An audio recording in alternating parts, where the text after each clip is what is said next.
वहां पे क्या पढ़ना है जो आपको आता है। या एक second sir, I was saying actually ना मैं आपको इन्फॉर्म कर रही थी, मैं 5 मिनट में कहना है कम, बिकॉज यू नो मैं ना पढ़ते पढ़ते I slept in between. Okay मुझे एक्चुअली मेडिसिन लेनी होती है, सो आई गॉट लेट। तो मैंने कहा पहले मैं ज्वाइन करके आपको बता देती हूँ। I am just coming in 2 to 3 minutes sir, नीचे से आके। Okay yes yes go ahead yes have your medicine first sure.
So sorry sir, I'm so sorry. No, it's okay.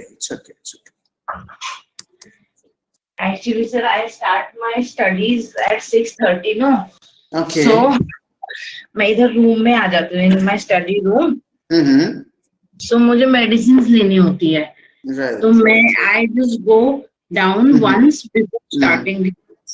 लेकिन आज मैं सो गई। It happens. I don't know how, तो मैं सो गई। मैंने कहा मैं पहले कर लेती हूँ। कोई बात You have taken Yes, medicine? Sorry, Yeah. sir? You have taken? Yes, sir. Have you taken medicine? Yeah. Yes, sir. Yes. Yeah. So we start now? Yes, sir. Okay. You know the document which I sent you, right? Yes, sir. So आपको पढ़ना क्या है उसमें? देखिए, parliament का document है, केवल मुझे लगता है 30-35 पेज का है। आप आराम से एक घंटे बैठेंगे, 1-1.5 घंटे, तो एक रीडिंग तो आराम से लगा सकते हैं, 1.5-2 घंटे। Yes sir. देखिए, उसमें बहुत कुछ आपको आता है, राइट? बहुत कुछ जो नहीं आता है उस पर फोकस करना है। Okay, right? हाँ, that is a original document and it's easily, बहुत बढ़िया से लिखा हुआ है। ओके, राइट? जैसे आप पूछ रहे थे ना सेक्रेटेरिएट के बारे में, हाँ, यस सर, उसमें है, right? So each house, you know, each house of the parliament, you know, Lok Sabha or Rajya Sabha, both have their, you know, separate secretariat. Yeah, right? Secretariat में कौन होता है? Secretariat staffs होते हैं, right? Yes sir. And they are headed by Secretary General. ठीक है? Yes sir. हाँ, fine. Or they are appointed by, they are permanent, they are appointed by the, you know, presiding officer of the each house. Okay. Got the idea? Yes sir. Yeah. So the secretariat, basically secretariat staffs, you know, helps to the presiding officer in the Lok Sabha also, as well as in the Rajya Sabha also. Fine. Yes sir. And they also assist, you know, any member of the parliament, irrespective of parties, ideology, जो उनसे help मांगेंगे वो उनको help करेंगे। Got the idea? Yes sir. Yeah. And Article 98 talks about, sorry, only 98. 98 talks about parliamentary, you know, parliamentary secretariat, actually secretariat basically. ठीक है कि each house का सेपरेट ये होगा, क्या होगा? सेक्रेटेरिएट होगा, लेकिन ज्वाइंट सेक्रेटेरिएट भी हो सकता है। फाइन, जो लोकसभा को भी हेल्प करे, राज्यसभा को भी हेल्प करे। Fine? Yes sir. Yeah, and I sent you syllabus also, ठीक है? बट थोड़ा सा उसका और वर्क करूंगा मैं। हाँ, थोड़ा सा काम मुझे और करने की जरूरत है उसमें, अभी इट्स नॉट फुल्ली डेवलप। परसों ही शुरू किया था, परसों, कल भेजा था मैंने, परसों उस पर काम शुरू किया था। Sure sir. वो अब तो ये जो डॉक्यूमेंट है पार्लियामेंट वाला, आई विल रीड इट, फिर you must read it. And then उसमें एक है पार्लियामेंट्री कमेटी, एक और डॉक्यूमेंट है parliamentary committee. Yes sir. Parliamentary committee, ठीक है? इसको पढ़ लीजिएगा। पार्लियामेंट्री कमेटी मैंने पढ़ा है, वहीं से पढ़ा है, डॉक्यूमेंट चाहिए। और एक है, एक डॉक्यूमेंट का नाम है बजट, आपको पूरा बजट के बारे में अच्छे से वो बता देगा, ठीक है? Yes, sir. And this is all our primary resources, बहुत बढ़िया है वो सब, ठीक है? पढ़िएगा, you will get an insight, you will get a new word, right? You will be enriched, right? You will be enriched by, you know, studying this document. Fine. Okay, sir. Thank you, sir. Most welcome, most welcome. So let's start G7, international relation. हम आज करेंगे G7, फिर क्या करेंगे? G20, फिर करेंगे G20 के बाद OECD, उसके बाद BRICS, उसके बाद हम करेंगे BRICS के बाद, देखिए क्या कर पाते, शायद इतना कर पाएंगे कि नहीं। ये जो है OPEC, right? That's my target for today, and it's easy, right? थोड़ा कुछ मैं बता दूंगा, थोड़ा कुछ आपको थोड़ा सा मेहनत करना पड़ेगा मेरे साथ, right? And I hope you will be ready. You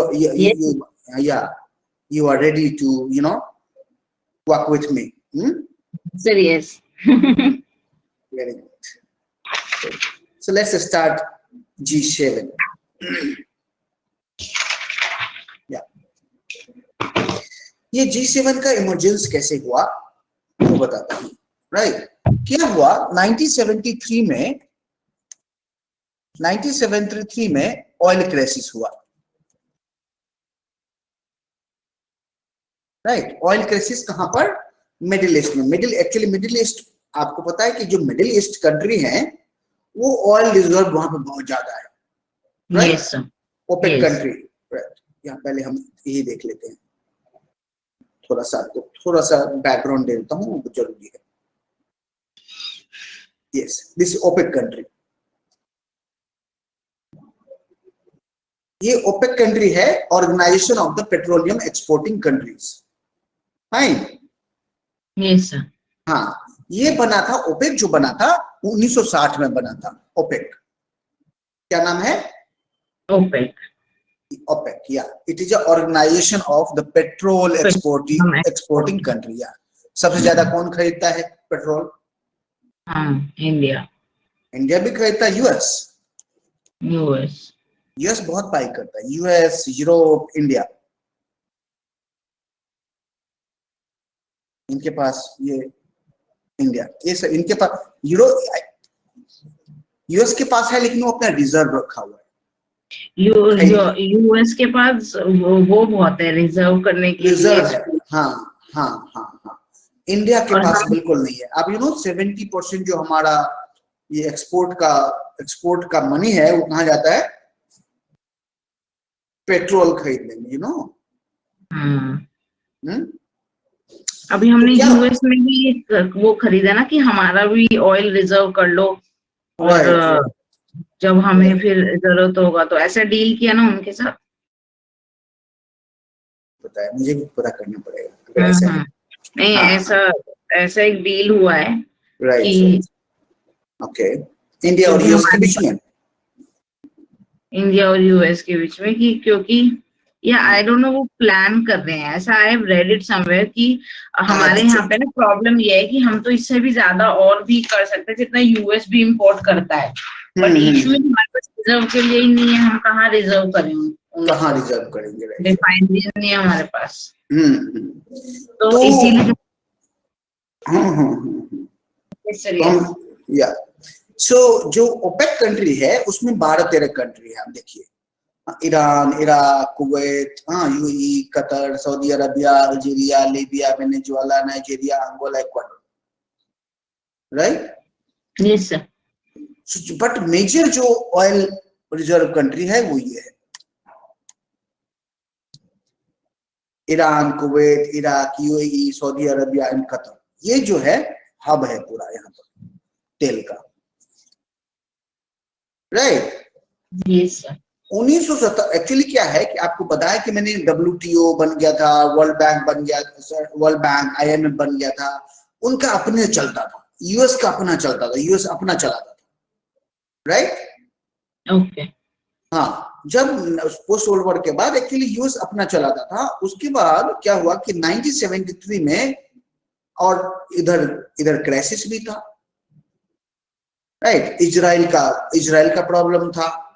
बताया था मैंने आपको कि क्या मिडिल ईस्ट में क्या इशू था कि इजराइल ने अटैक कर दिया था। इसके साथ मिलके फ्रांस और ब्रिटेन के साथ मिलकर के अरबियन कंट्री को उसको हराया, ठीक है। 1973 में इजराइल ने किसको? इजिप्ट को अटैक कर दिया, राइट। अब इन लोगों ने क्या किया कि भाई साहब ऐसा करो, और इजराइल को सपोर्ट कौन कर रहा था?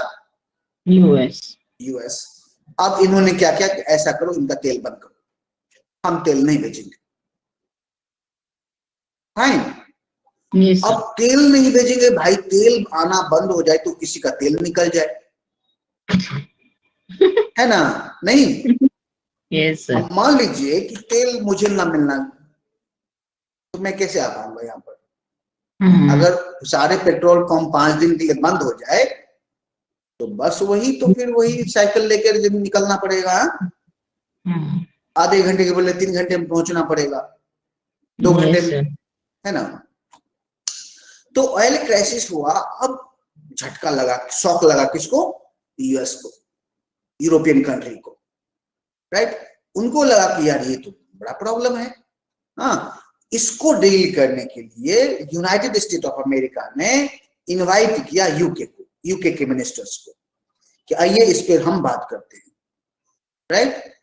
और उसके साथ यूके के साथ साथ उन्होंने इनवाइट किया, अब आते हैं G7 पे, उन्होंने इनवाइट किया, ठीक है, वेस्ट जर्मनी को, फ्रांस को, जापान को।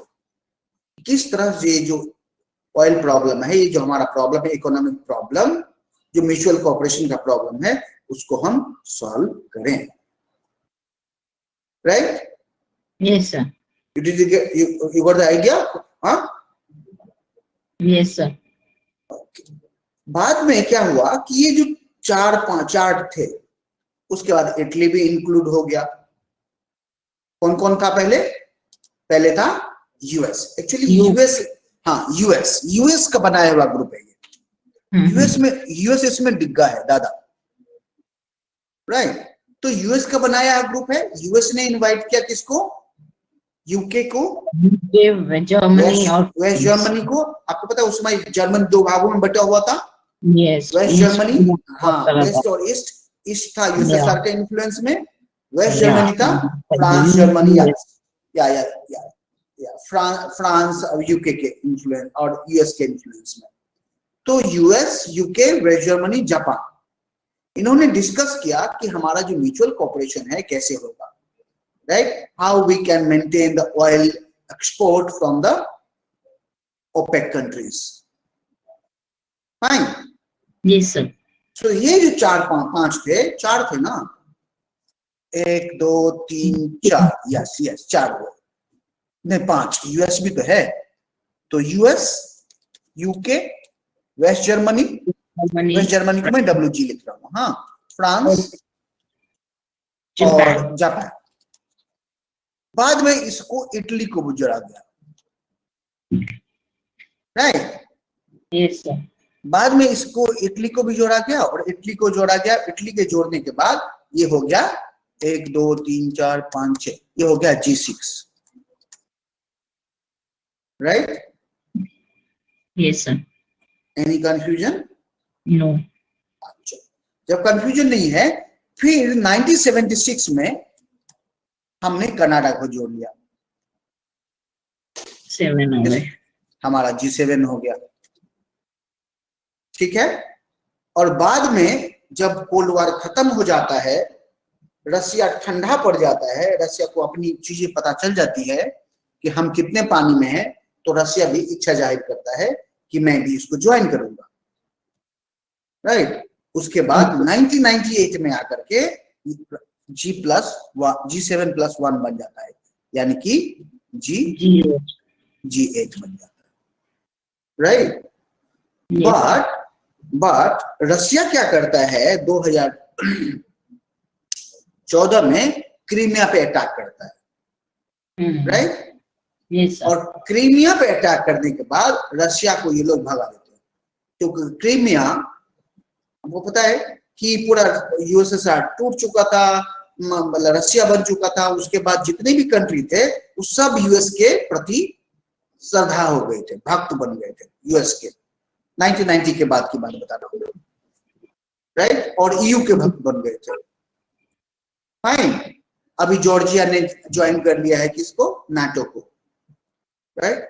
और यूएस अपना इन्फ्लुएंस आगे तक बढ़ा रहा था। तो जब क्रीमिया पे अटैक किया 2014 में, तो उसको बाहर निकाल दिया और ये G7, राइट। तो अभी भी G7 ही है।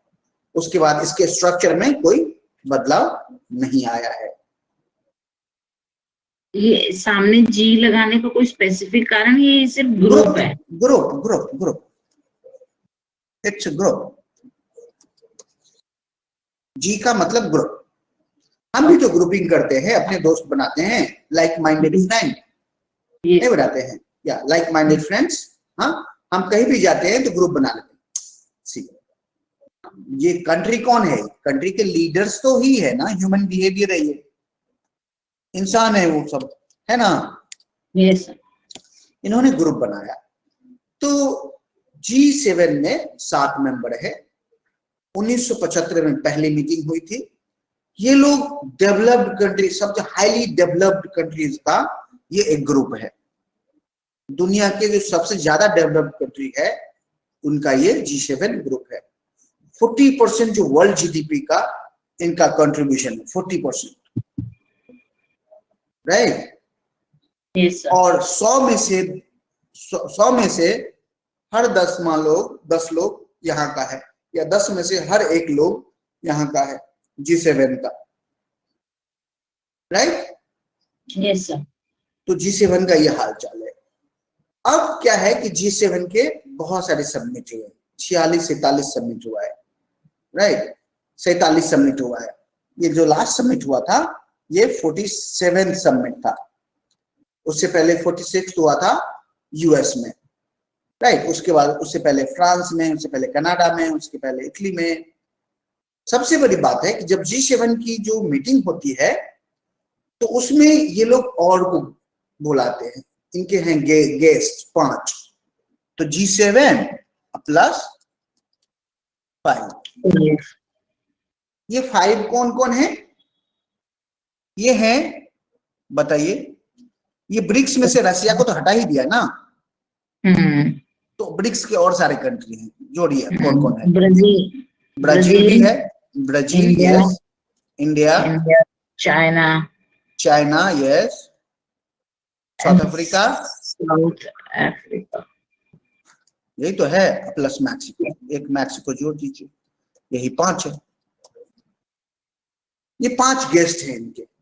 अब ये पूछेगा, देखिए पीटी में अगर पूछेगा तो आपसे पूछेगा कि G7 प्लस 5 के कंट्रीज कौन कौन, इसमें से कौन नहीं है, तो आपको एक उड़ा देगा, मान लीजिए मैक्सिको उड़ा के इसमें, या साउथ अफ्रीका उड़ा के मैक्सिको भी डाल देगा और कोई और कंट्री पुट कर देगा।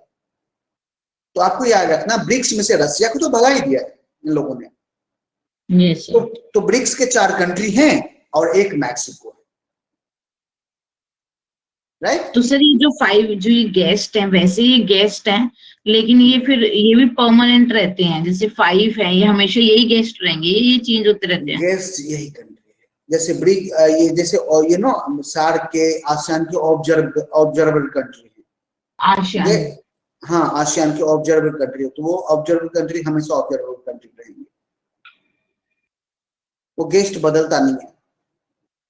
हमारे गेस्ट बदल जाते हैं, इनके गेस्ट नहीं बदलते, 4 ऑब्जर्वर, राइट। हाँ, जो जिसके ऑब्जर्वर है वो वहां पर बना रहता है, फाइन। और एक इंपॉर्टेंट बात है कि जब G7 की मीटिंग होती है तो G7 के साथ साथ 5 लोग ये भी, G7 और 5 ये लोग, मतलब 5 ये कंट्री और EU पार्टिसिपेट करता है G7 के कॉन्फ्रेंस में, फाइन। पता चल गया कौन कौन कौन करता है, क्या करता है, राइट। EU भी करता है, EU भी करता है। EU is not a member, but EU generally often take participate in the G7 summit, okay, right। अब क्या है कि एक्चुअली ये ग्रुप क्यों बनाया गया था, बताइए। ये ऑयल क्राइसिस हो गए थे जब मिडिल ईस्ट ने मना कर दिया कि हम लोग मतलब इस तरीके से, मिडिल ईस्ट मत बोलिए, ओपेक कंट्री बोलिए, OPEC country, OPEC countries when they saw कि ये लोग इस तरीके से अटैक कर रहे हैं, misbehaving, तो they decided कि हम लोग जो है अब एक्सपोर्ट ही नहीं करेंगे ऑयल। तो तब यूएस, सॉरी सर, हाँ एक्सपोर्ट नहीं करेंगे, ठीक है एक्सपोर्ट नहीं करेंगे, फिर बाद में दाम बढ़ा दिया उसका, यस, एक्सपोर्ट नहीं करेंगे, तो बेसिकली यूएस को, यूरोपियन कंट्रीज को प्रॉब्लम होने लगी कि अब हम कहाँ से लाएंगे, वो तो सबसे बड़े इंपोर्टर थे उसके, तो उनको प्रॉब्लम होने लगी। तो यूएस ने डिसाइड किया कि हम लोग मिलकर एक ग्रुप बनाते हैं एंड विल डिस्कस दिस कि कैसे हम इसको सॉल्व करेंगे। तो फिर ऐसे उन्होंने स्टार्टिंग में यूएस ने इटली को, वेस्ट जर्मनी को, फ्रांस को और जापान को, सॉरी नॉट इटली, यूके को, France, West Germany and Japan को इनवाइट किया।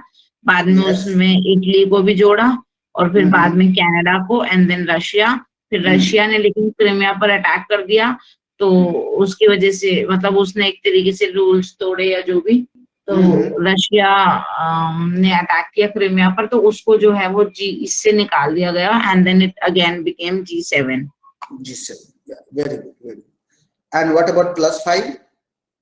हाँ, एंड मेजर फीचर इज कि ये जो G7 है, ये हमेशा इसके 5 गेस्ट भी होते हैं जो कि परमानेंट है, वो भी आते हैं हमेशा, जैसे कि ये Brazil, India, China, south Africa and Mexico, and EU also. EU भी इसका मेंबर नहीं है, बट उसको भी इनवाइट किया जाता है. Right, very good, very good.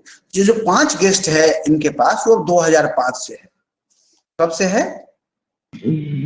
2005 से. 2005. देखिए ना, India, China, India, Mexico, Brazil और साउथ अफ्रीका, ये तो है ना. सो BRICS, ब्रिक्स में से रसिया को भगा ही दिया है ना, इसको हम काउंट नहीं करेंगे, और +1 हम मैक्सिको जोड़ लेंगे. यस, तो याद रहेगा ये. Yes sir. ऐसी ऑब्जेक्टिव में तो ऐसे क्वेश्चन आएंगे. सब्जेक्टिव में आपको बस ब्रिक्स, ये G7 क्या है लिख देना है, और लास्ट एजेंडा, जो लास्ट समिट हुआ है उसका एजेंडा क्या है. मान लीजिए आप इस साल को आंसर लिखेंगी, तो आप लिखेंगी अभी जो समिट हुआ था उसका एजेंडा क्या था, कॉर्नवाल का. राइट, या राइट. और ऑब्जेक्टिव आप लिख ही देंगे कि it was, objective was to cooperate among the nation, among the groups, how to make a trade better. Right. Yes sir. So आप लिखिए, यस सर. लिखिए.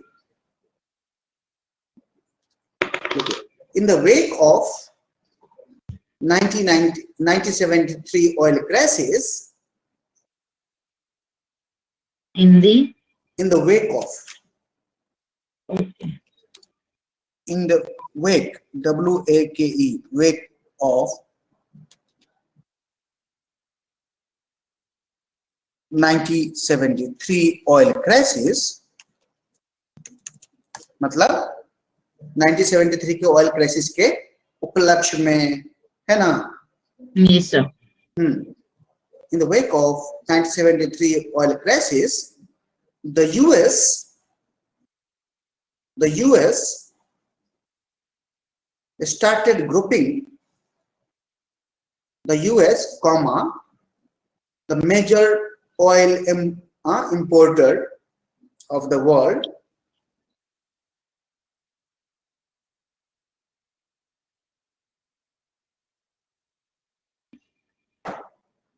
yes sir. again started grouping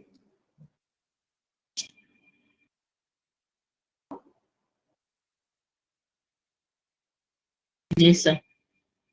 to meet the need of oil.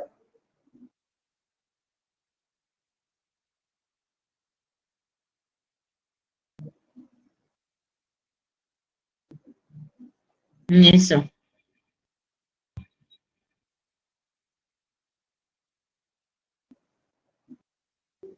To meet the need of, देखिए, the US invited the UK, West Germany, France, Japan to form an economic forum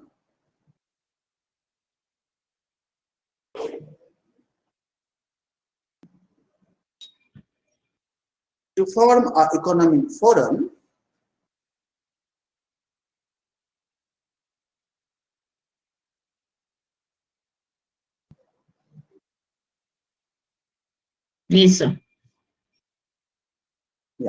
to discuss matter of mutual concern.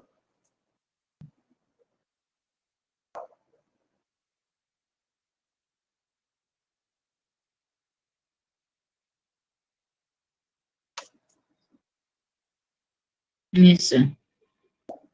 It happened due to OPEC countries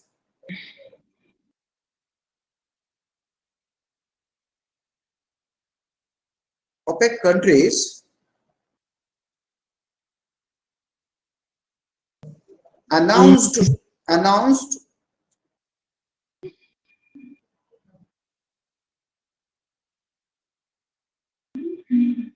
Yes, sir. announced to raise the price of the oil.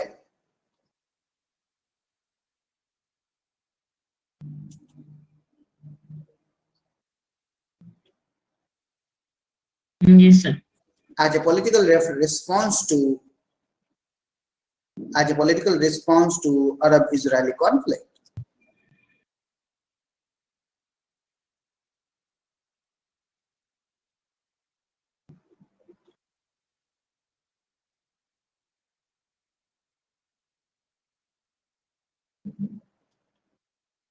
Full stop. Yes, sir. Full stop. देखिए लिखिए. Oil price rose significantly. Oil price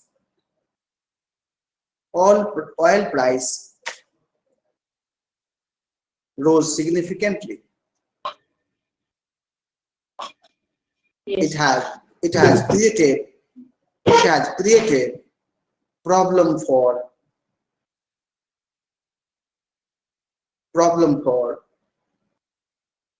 the financial health of developed countries.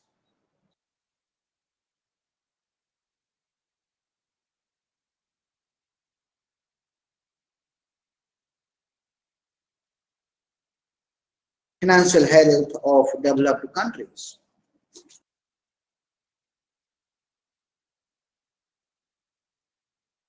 Yes, sir. The world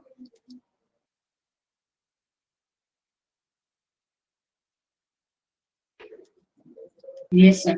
The world witnessed economic crisis.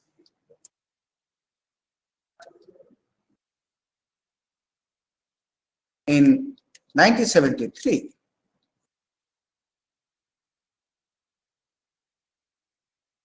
the world witnessed economic crisis in 1973.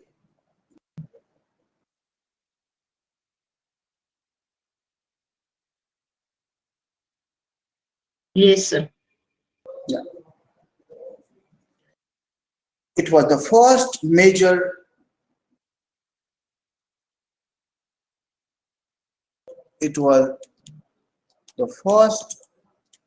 major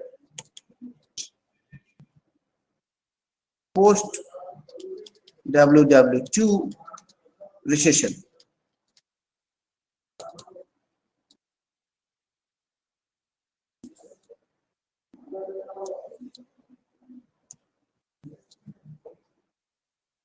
para change कीजिए और लिखिए.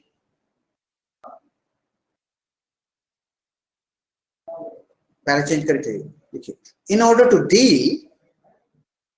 In order to deal Yes, sir. the financial crisis of 1973,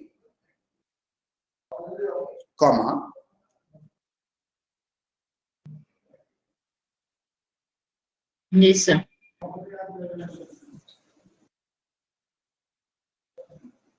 the US, the UK, West Germany, France,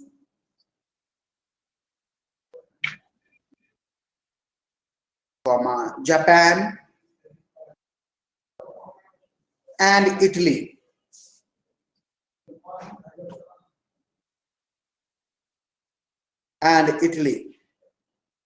Yes, sir. Has created Group 6, has created G6. G6.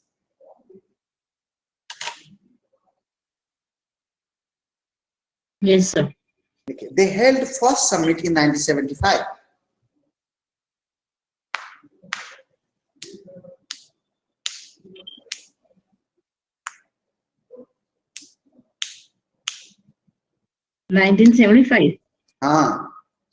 They held first summit in 1975.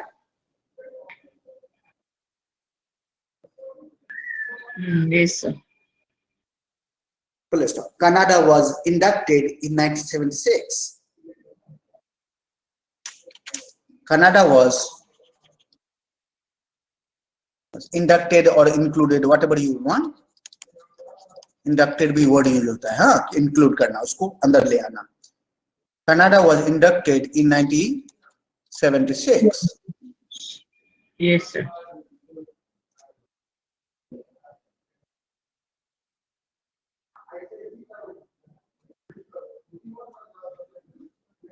Yes, sir. It becomes, or it became G7. Yes, sir. It became G7, right? हो गया G7? Yes, sir. Very good, very good. Okay. In the post-Cold War era,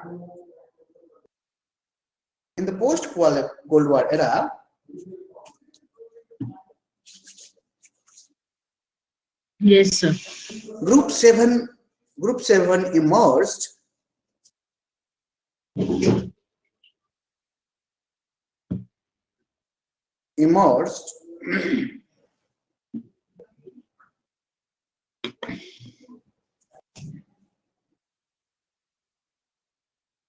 as the largest economy of the world.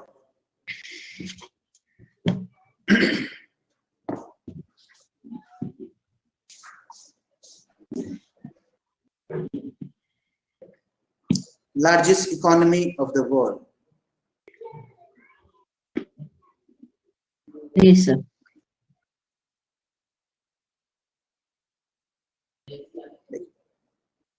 In 1978, Russia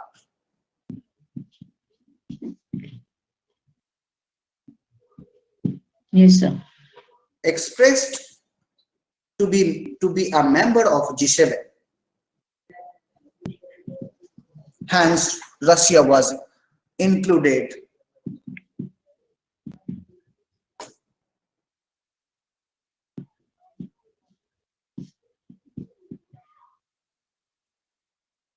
Yes, sir. Hence, Russia was included. Okay, but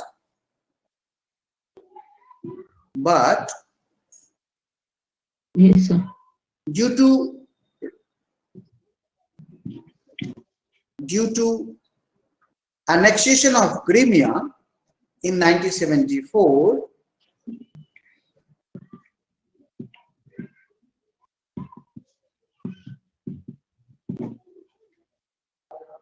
Yes, sir.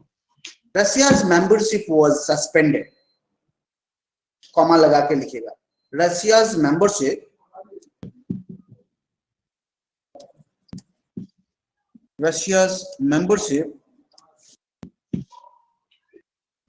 Yes, sir. was suspended, in 2014, right?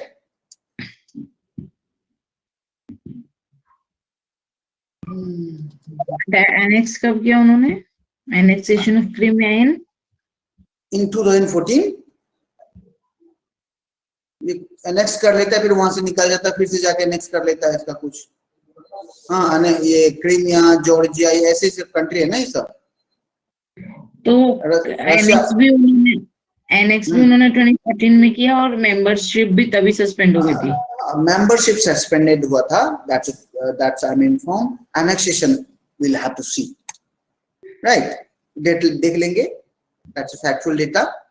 क्योंकि यहाँ पे अभी हमने 1974 लिखा है, but जब उसने 78 में ज्वाइन किया तो फिर 74 से किसने ज्वाइन किया 78 में? रशिया ने 78 में एक्सप्रेस किया ना कि हम भी मेंबर बनना चाहते हैं. 1998 में, पोस्ट कोल्ड वॉर के बाद. 1978 में तो यूएसएसआर था. मैंने 78 बोला क्या? यस. नो, 98. और फिर उसके बाद Russia was included but due to annexation of Crimea in 1974. ये मुझे गलत लग रहा है. 2014.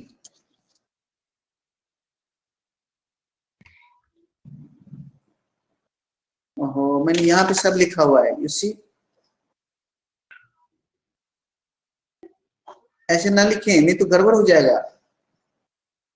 या हाँ या अगर मैंने ऐसे बोला कि that's my fault, you know I can do error, you know मतलब you know I do error basically, तो everyone because I am human being. मैंने क्या लिखवाया आपको, मैं खुद लिखता हूँ, रुकिए वेट देन अब तो हो गया। क्या लिखा आपने, लिखिए। 2014 में ही था, क्रीमिया क्राइसिस 2014 में हुआ था। एग्जैक्टली 2014 में हुआ था। तो मैंने लिखाया आपको कि due to the you know annexation on over Crimea, right? Yes sir. In 2014 Russia's membership was suspended, right? ये डेटा देखिए, यहाँ पे है, डेटा दिया हुआ है, right? Yes sir. Got the idea? Yes, कोई भी किताब इतना फ्रेश नहीं आया है, तो डेटा हम न्यूज़पेपर, हाँ जो इवन G7 का जो साइट है वहां पर जाकर के अल जजीरा, BBC, हाँ न्यूयॉर्क टाइम्स, यहाँ सबसे फैक्ट उठाते हैं, fine. Yes sir.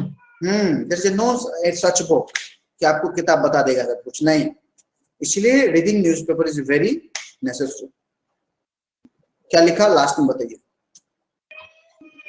Hence Russia was included, but due to annexation of Crimea in 2014, as membership was suspended in 2014. Right. देखिए, now it is G7.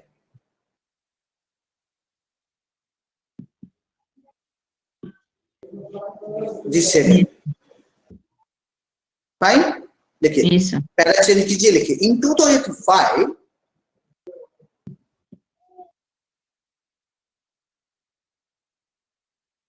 Yes, 2005 G7 invited 5 countries as their guest.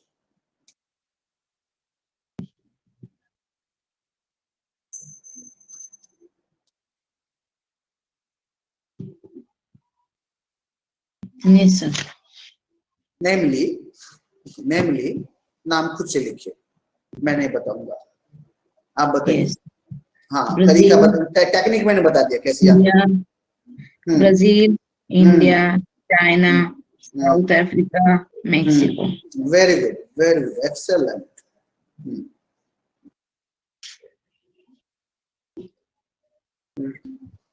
Fine. Yes sir. EU भी लिखना है। हाँ EU के बारे में लिखना है, एक लाइन लिखना है, लिखिए। In each summit of G7, लिखिए in each summit of G7, comma, Yes sir. EU takes participation in G7 summits. Yeah, EU takes participation. पहले लिख दिया है कि in each G7 summit, comma, EU takes participation. Full stop. However, EU is not a member of G7.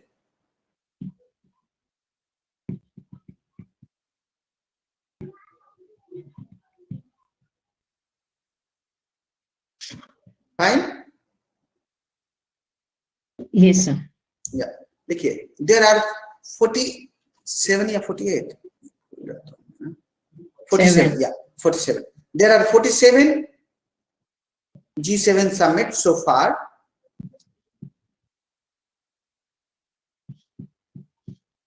हर साल में एक बार होती है। Sorry? सर हर साल में एक बार होती है। एक बार होती है, हाँ, तो कितना हर साल का कोई थोड़ी याद रखेगा। देखिए, हाँ, नहीं तो G7 ही पढ़ते रह जाएंगे हम, G7 पे ये रिसर्च होने लग जाएगा। लेकिन क्या लिखा? There are 47 G7 summits so far. So far, हाँ. The last summit took place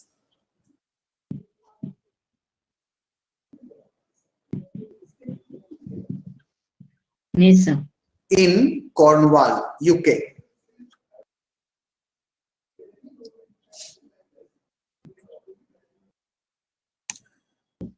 The last summit took place, yeah, Cornwall, UK, right?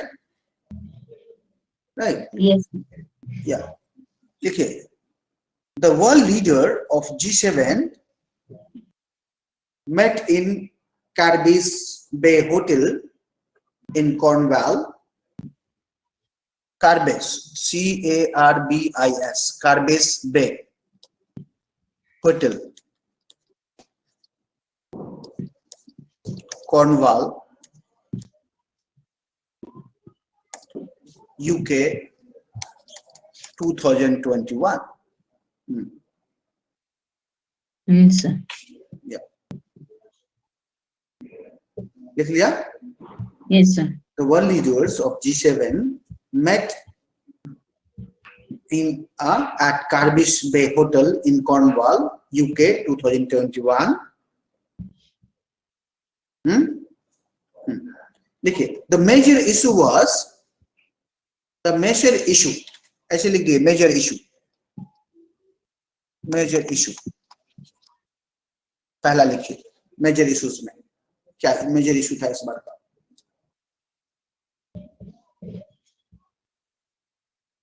Yes, sir. इस बार तो लिखिए, रशिया एंड चाइना।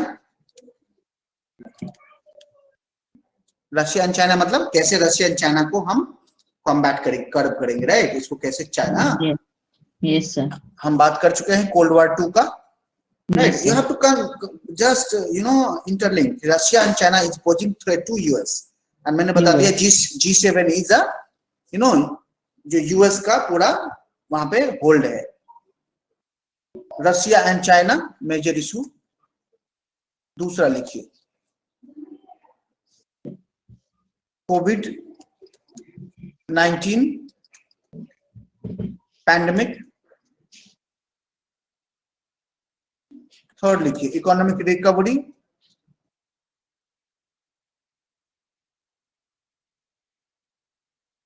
राइट? दुनिया फिर से रिसेशन से गुजर रही है, आपको पता है?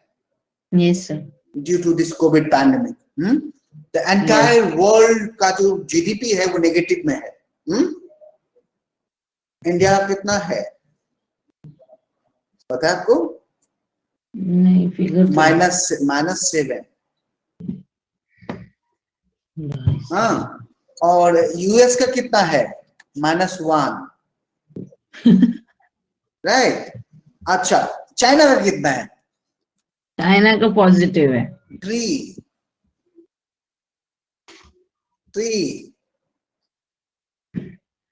चाइना विनर है। हाँ, right. So major issues, Russia and China, कोविड-19 पैंडेमिक, इकोनॉमिक इशू। लिखिए। फोर्थ लिखिए, क्लाइमेट चेंज। फिफ्थ लिखिए, वैक्सीनेशन।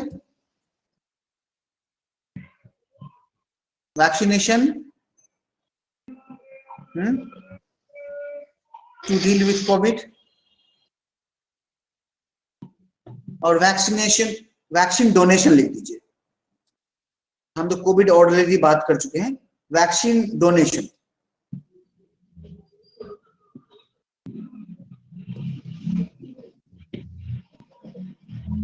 लिख दिया? क्या वैक्सीन डिस्ट्रीब्यूशन कैसे होगा? हाँ,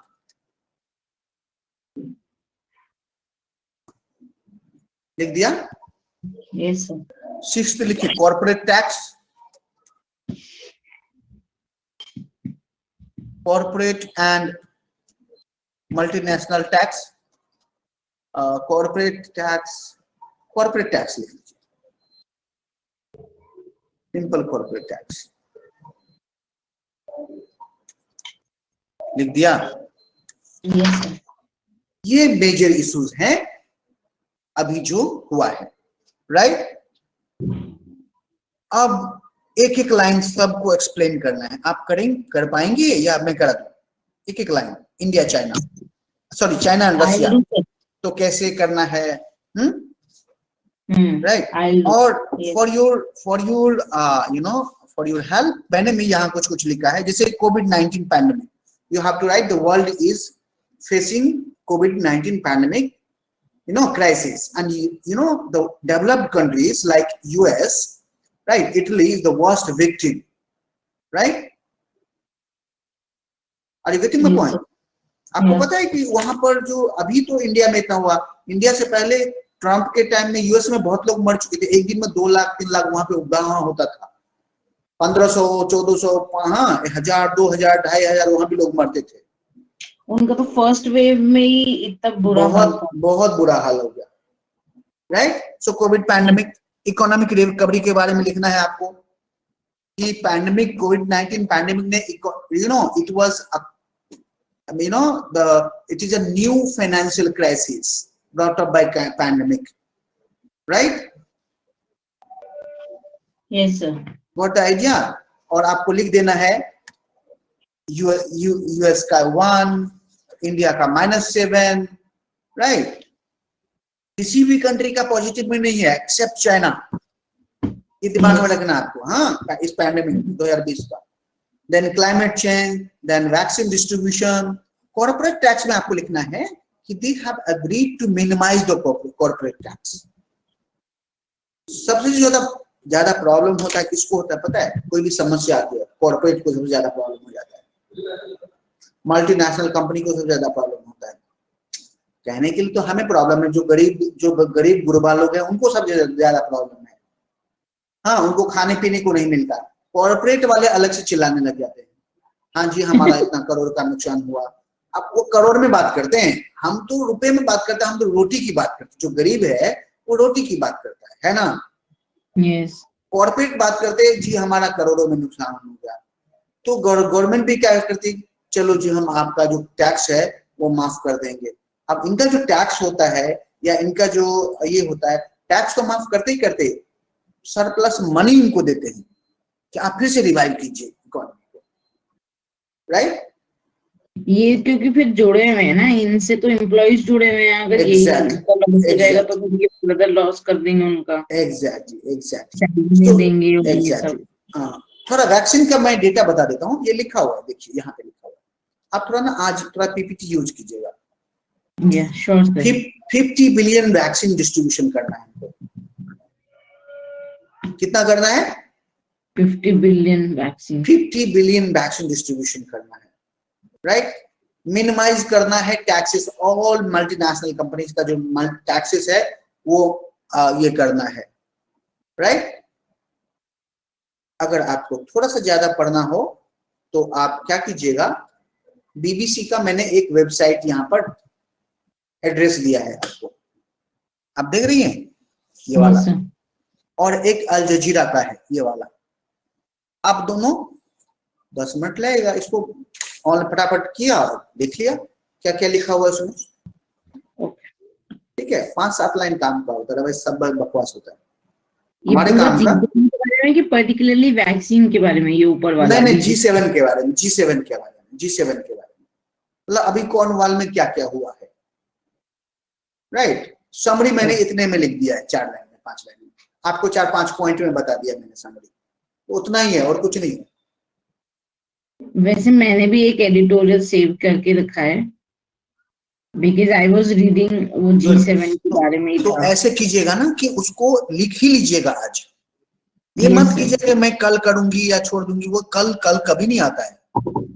no, tomorrow never comes. Class के बाद you sit and you see this 2 website, और जो आपने सेव करके रखा है उसमें से इंफॉर्मेशन लिखना है।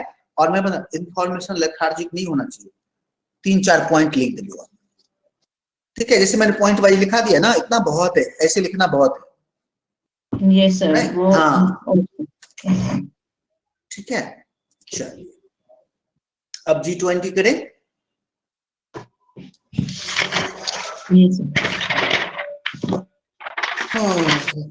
और बताएं, सब ठीक ठाक? Yes sir.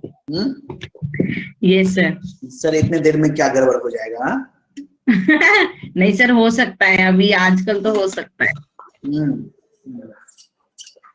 You never know, you know, because second is important.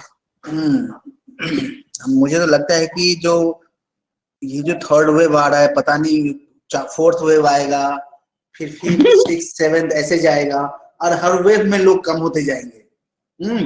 Sir ये वो आप ही ने तो बताया था, वो इकोनॉमिस्ट थे कि नेचर अपने आप जो है वो बैलेंस कर लेगी, तो ये वही हो रहा है, एडजस्ट करता है। यस, बैलेंस पता कर रहा नहीं, है। हाँ तो पता नहीं हमारा नंबर कौन सा वेब में आएगा।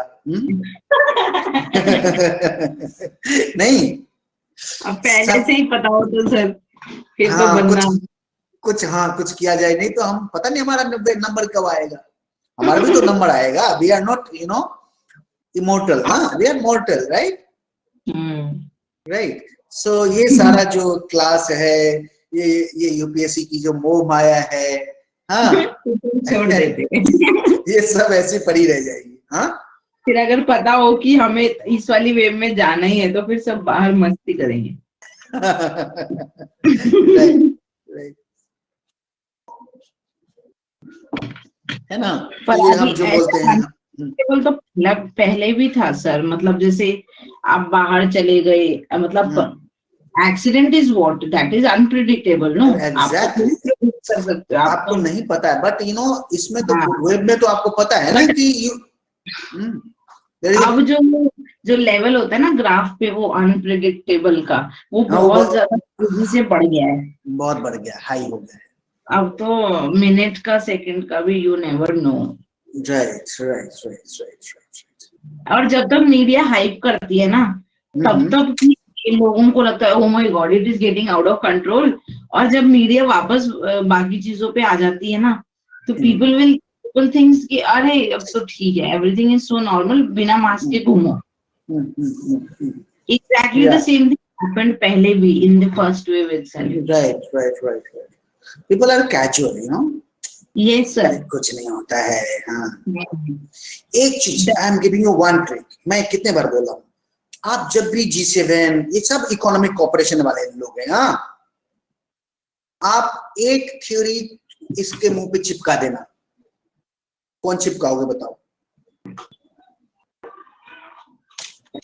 कौन सा? जब आप G7 के बारे में लिखोगे तो अभी जितना हमने डिस्कस किया वो तो लिख हो गया, राइट। Yes sir. एक थ्योरी चिपकाना है इसके बारे में, एक ऑथर हमें चिपकाना है, एक या दो। क्या क्या चिपकाओगे यहाँ पर?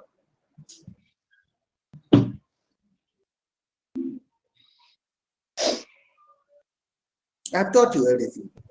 Yeah, just give me some time to think. Yeah, sure. Yeah, take your time.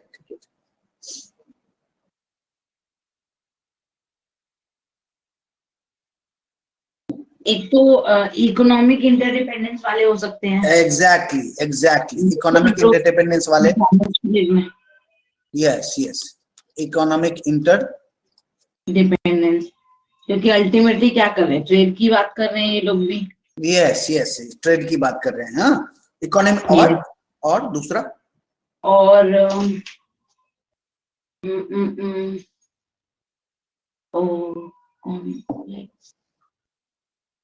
Complex interdependence, complex भी कर देना। Okay, right. वो थे जोसेफ नाई और रॉबर्ट कोहेन एंड जोसेफ नाई। यूएस और यूके के बीच में जो है ना, बहुत ही कॉम्प्लेक्स इंटरडिपेंडेंस है। हमको पता है जो बोरिस जॉनसन है अभी का प्राइम मिनिस्टर इंग्लैंड का, वो इंग्लैंड का नहीं है, you know this thing. Yes sir, वो इधर के हैं, यूएस के हैं, राइट। यानी कितना इंटरडिपेंडेंट है, राइट। और मैं आज पढ़ रहा था किसी न्यूज में, शायद न्यूयॉर्क टाइम्स में पढ़ रहा था या कहाँ पढ़ रहा था, मुझे याद नहीं है। बहुत चैनल एक ही बार में पढ़ता रहता हूँ ना, एक ही बार में 5-7 खोल लेता हूँ। हाँ, और फिर कहाँ क्या पढ़ता हूँ कुछ सब भूल जाता हूँ, वो मिक्स खिचड़ी हो जाता है, right. I am human being, I am not machine कि मैंने जहां से जो रखा वो बिल्कुल फिट है, नहीं। हाँ, कि उसमें लिखा था कि किसने, बोरिस जॉनसन ने शायद बोला कि इन यूएस और यूके का जो रिलेशनशिप है, it is indestructible, right. Yes sir. Why it is this relationship is indestructible? Indestructible means It cannot be destroyed, या किसी भी चीज से। इंडियन फेडरलिज्म के बारे में बात हम करते हैं, जब फेडरलिज्म की बात करते हैं तो Indian union is a indestructible, right? Yes sir. तो जितने भी ये जो स्कॉलर्स की मतलब ये जो स्कॉलर्स हैं जो बोलते थे कि इकोनॉमिक इंटरडिपेंडेंस, कॉम्प्लेक्स इंटरडिपेंडेंस की वजह से ये सब कोऑपरेशन वगैरह हो सकता है, तो वही यहाँ पे इम्प्लीमेंटेशन देख सकते हैं हम। एग्जैक्टली हाँ, थियरी वो थियरिटिकल है, ये इम्प्लीमेंटेशन है इसका, थ्योरी का, राइट? और जब आप आंसर लिखे जैसे G7 या किसी भी ग्रुप का लिखें, मान लीजिए ब्रिक्स के बारे में हम लिख रहे हैं, तो 2 लीडर का जरूर नाम डालें, अगर डाल सकते हैं तो, राइट? ओके। जैसे G7 में आप जो है बिडेन का, बोरिस जॉनसन का नाम लिख सकते हैं, या सिंपल US UK लिखे, कोई दिक्कत नहीं, पर थियरिस्ट का नाम जरूर लिखें। ओके। सब हमने वार जब बात किया तभी रियलिस्ट था, अब सब लिबरल्स है। सब लिबरल है या? हाँ, सब लिबरल है। चलो भाई ट्रेड करते हैं, चलो भाई हम कोऑपरेशन करते हैं, चलो भाई हम वैक्सीन पैंडेमिक है, चलो हम, हाँ, right? Yes sir. Right. So all are liberals. Okay. So you have to write in that way. Fine. Yes sir. So 2 author आपको चिपका देना है कहीं पर भी। Okay. ठीक है? हाँ, आप जैसे कोल्ड वार वर्ल्ड वार में लिख रहे हैं तो आपको 2 रियलिस्ट के ऑथर को चिपका देना है, कोट कर देना है, right? You will get good mark, right? मैंने एक रूल बनाया है, एक रूल बनाया है PSIR का। आप इसे सीख के ऑब्वियसली, तो मैंने एक रूल बनाया, मतलब वो रूल PSIR के लिए गोल्डन रूल है, राइट? Tell me. कि हर क्वेश्चन में मेक इट अ पॉइंट कि आपको ऑथर तो लिखना ही है, स्कॉलर तो लिखना ही है, राइट। क्वेश्चन नहीं होना चाहिए। सो पहले ना आपने उस दिन मुझे बताया था ना कि मैंने बहुत सारे क्वेश्चंस में I didn't mention scholars, right? उसके बाद आई रियलाइज, आई मेक श्योर कि वो तो लिखना ही है, मतलब स्कॉलर्स तो मेंशन करने हैं। डजंट मैटर कि मैं 1 लाइन लिखूं 2 लाइन लिखूं, कोई बात नहीं। हाँ, 1 लाइन लिखे 2 लाइन लिखे कोई बात नहीं, एक ऑथर कम से कम एटलीस्ट, मतलब अगर ऑथर नहीं है तो समझिए आपका जो आंसर है वो नंगा है, या उसको कपड़े पहना देना है, राइट? Yes sir.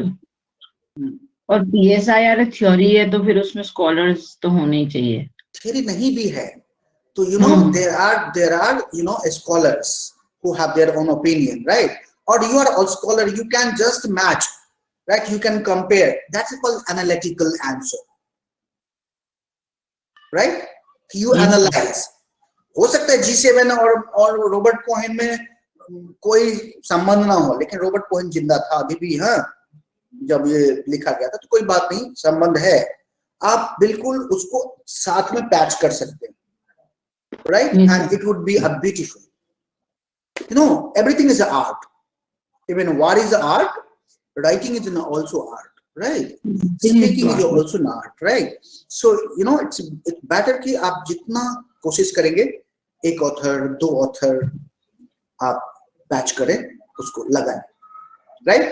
जैसे यूरोपीय यूनियन लिखेंगे, आप फंक्शनलिज्म के ऑथर को जरूर लिखेंगे, फिर आप रॉबर्ट कोहेन, जोसेफ नाई को जरूर लिखेंगे, कितना कॉम्प्लेक्स इंटरडिपेंडेंस है इनके बीच में, right? Right? This country has developed so much of interdependent science, commerce, trade, petroleum, right? So what Joseph Nye called is complex interdependence, right? Yes, right? It is a cobweb model of politics. अब simple ये जो बड़े-बड़े word है, cobweb model of politics, huh? So where states are interconnected, right? Yes, sir. Where people meet to people. Right, transnational society, remember? Yes, sir. Communication theory. Yeah. हाँ, कितना interlink हो सकता है, बस, right? You have to think कि क्या क्या हो रहा है, क्या क्या थ्योरी है, बस पैच करना है, 3 4 5, fine? Yes sir. Very good. So ये करना है, फाइन? Yes sir. चलिए, अब हम G20 करें? Yes sir. अब मान लीजिए G20 में कौन कौन है महाराज? वही है G7 वाले, हाँ, अब प्लस 5 और। इसके बारे में तो हमें पता है, G7 + 5 हमें पता है। Yes sir. अब हमें 13 कंट्री और जुगाड़ करने हैं। हाँ, अब आइए 13 कंट्री देखिए कौन कौन है। निकालिए इसमें से। Turkey, South Korea, Saudi Arabia, Russia, Argentina या अर्जेंटीना, ऑस्ट्रेलिया, ऑस्ट्रेलिया, राइट, यूरोपीय यूनियन। याद रखिए उसमें यूरोपीय यूनियन भी है। G7 + 5 + 1, right. इसमें हमारा जो G7 है वो केवल G7 नहीं है, वो G7 है प्लस 5 गेस्ट है और प्लस EU है जो हमेशा बैठता है। ये 2005 से बैठने लगा है। इस बार भी मोदी जी वर्चुअल मीटिंग किए थे और बोले थे क्या, 1 अर्थ 1 हेल्थ, बोले थे ना। मुझे लगा कि 1 अर्थ 1 नेशन ना बोल दे, रुक जाओ है, हमारा जो देश है तुम्हारे ऊपर फैलने वाला है, भारत एक बृहद भारत बनेगा। हाँ, विश्व भारत, विश्व भारत बनेगा, विश्व भारत बनेगा। यस, वर्ल्ड इंडिया, हमसे डरो चाइना से ज्यादा। हाँ, राइट। ये जहां भी जाते हैं वहां पे 1 नेशन 1 राशन, 1 नेशन 1 ये गधा। ये है उनका पेटेंट है, ये 1 नेशन 1 ईयर, 1 नेशन 1 ईयर, हर चीज में ही जोड़ना है। 1 नेशन 1 इलेक्शन। हाँ, yes, my goodness, card, my goodness, you know, God is great. एक यू नो एक हम लोग बचपन में बोलते थे, अल्लाह मेहरबान तो गधा पहलवान। Have you heard of this? Yes, sir. Huh? Yes. Yeah, so this is the story about the today's leaders.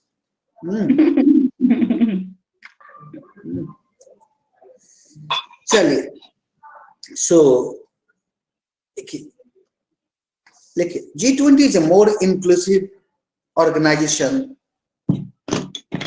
than G7.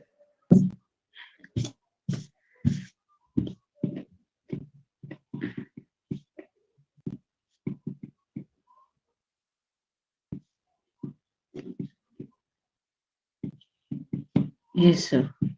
Yeah. क्या लिखा? G20 is more inclusive organization than G7. G7. देखिए, in 1999,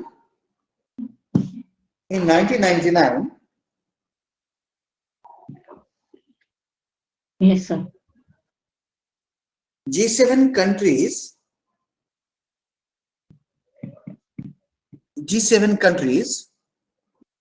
comma, the +5 guest of G7, comma, EU,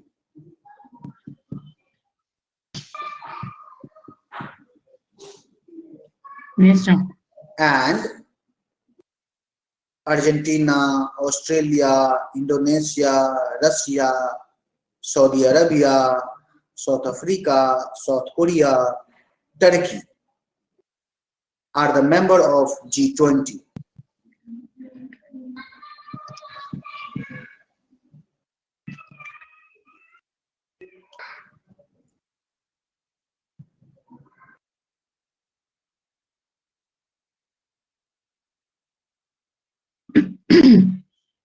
लिख दिया? No sir, एक second. China भी है कि नहीं है इसमें?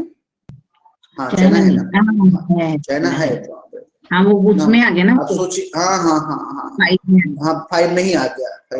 अब सोचिए ये पांचों कंट्री, इतने G20 है ना, इनके पास कितनी इकोनॉमी है पता है? कितना पॉपुलेशन है?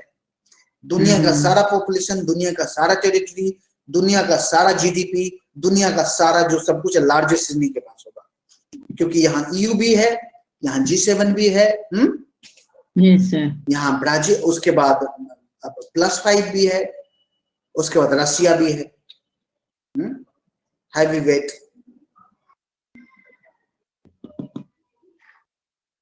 ये आपने ऐसे लाइन स्टार्ट कराई। इन 1999 G7 countries plus 5 guests, then EU and Argentina, Australia, Indonesia, Russia and Saudi Arabia, South Africa, South Korea and Turkey। हो गया? 20 हो गया? नहीं, एक सेकंड सर, कम हो गया एक।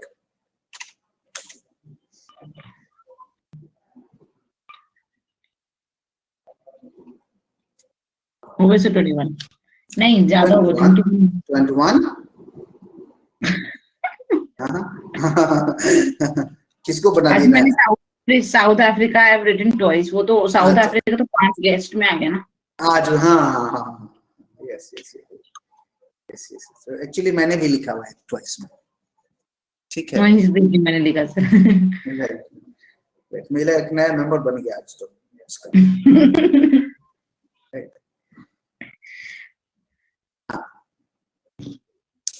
सो अब देखिए, मैं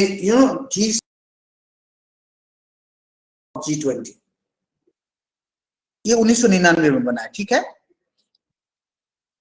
लेकिन मेजर इश्यूज पहला लिखिए। नहीं, जैसे उसमें हमने बैकग्राउंड के इसमें ऐसा कुछ नहीं, ये क्यों बना और ऐसा कुछ? ऐसा कुछ बैकग्राउंड नहीं, ग्लोबलाइजेशन ही बैकग्राउंड है इसका। मतलब इन्होंने ऐसे ही डिसाइड कर लिया कि let's make this group. Let's, हाँ, G7 था ना, G7 आंख पर सबके चल रहा था, तो बोला चलो इसको थोड़ा बड़ा कर लो। और सी इमर्जिंग इकोनॉमी जो है, इमर्जिंग इकोनॉमी कौन कौन था उसमें, मतलब अभी भी है ब्राजील, क्या नाम है इसका, ब्राजील, इंडिया, चाइना, राइट, है ना, रसिया, सऊदी अरबिया, राइट, ये सब इमर्जिंग इकोनॉमी थे। ऑस्ट्रेलिया भी इकोनॉमी है। तो इसको इंक्लूड करने के लिए G20 बनाया गया, और कोई बड़ा इशू नहीं था, राइट। ओके,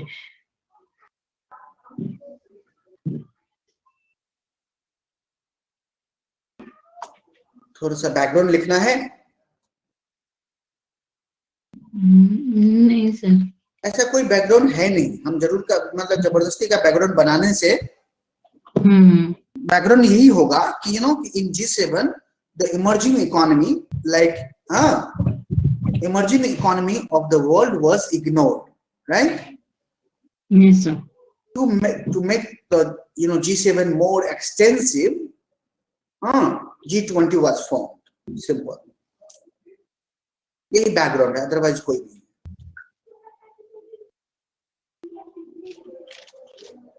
ओके सर, ठीक है। Yes sir. और आप इसके जो मेजर कैरेक्टरिस्टिक में आप लिख सकते हैं, it has largest GDP, but major issue लिख लीजिए, मेजर इशू G20 का।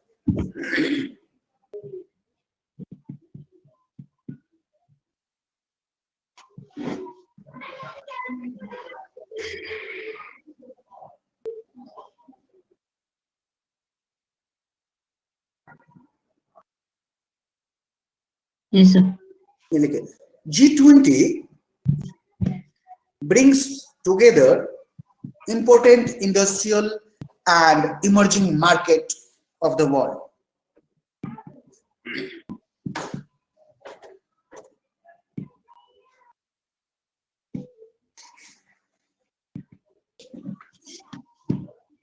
Brings together important industrial and emerging market of the world. सब कॉम्प्लेक्स इंटरडिपेंडेंस वाले सब है, ठीक है, इकोनॉमिक इंटरडिपेंडेंस वाले। हाँ, देखिए, it represents G20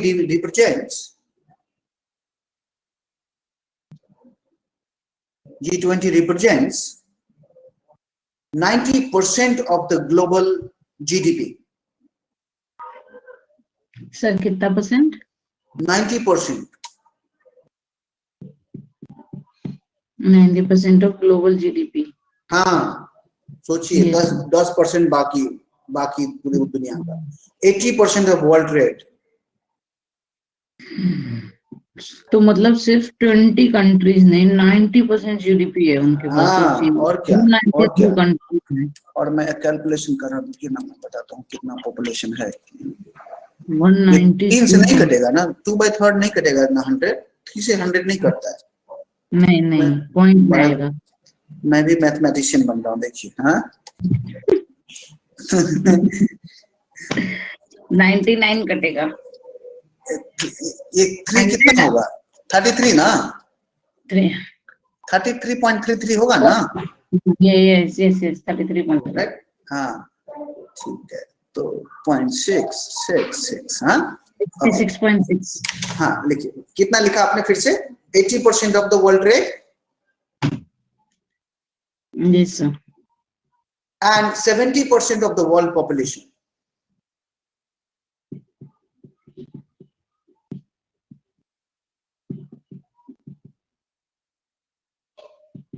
And 70% of the world population. Yes sir. G20 represents the global economy and the global financial system.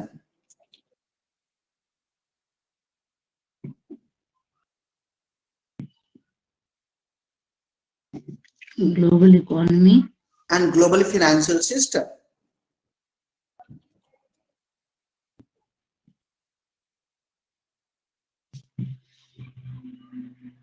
Yes sir. देखिए दूसरा पॉइंट लिखिए, देखिए in G20 summit ex officio of IMF and WTO takes participation. सोचिए, वो नहीं लेगा तो कौन लेगा? Yes. In G20 summit, the ex officio of IMF and the World Bank take participation.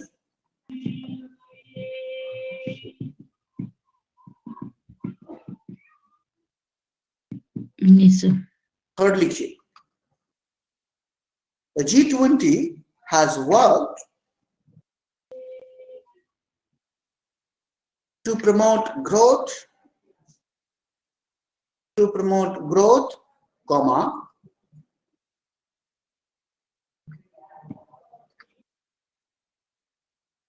Yes sir. integrity of financial system,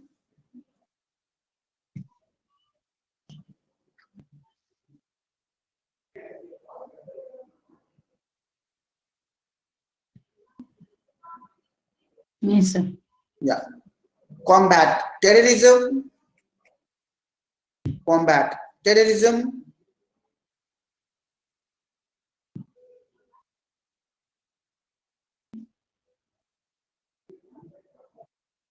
Yes sir. and climate change.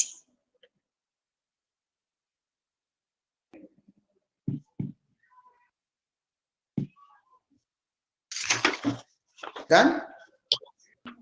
Yes sir. Yeah. Next point. कौन सा third होगा या fourth होगा? मेरे तो sir actually मैंने बिल्कुल ये सब अलग अलग लिख दिया। 90% ऑफ ग्लोबल जीडीपी, 80% कोई बात नहीं, अच्छा कोई बात नहीं, कोई दिक्कत नहीं। और जब आप आंसर लिखे ना तो बॉडी पार्ट का एक, जब किसी भी ऑर्गेनाइजेशन के बारे में लिखे, चाहे वो G7, G20, ब्रिक्स, किसी के बारे में भी लिखें, एक सर्कल बना दे और बीच में वो ऑर्गेनाइजेशन का नाम लिख दे। जैसे हम G7 है, हाँ हमने G7 दे दिया और फिर लिख दिया, क्या लिखा आपने? lowering of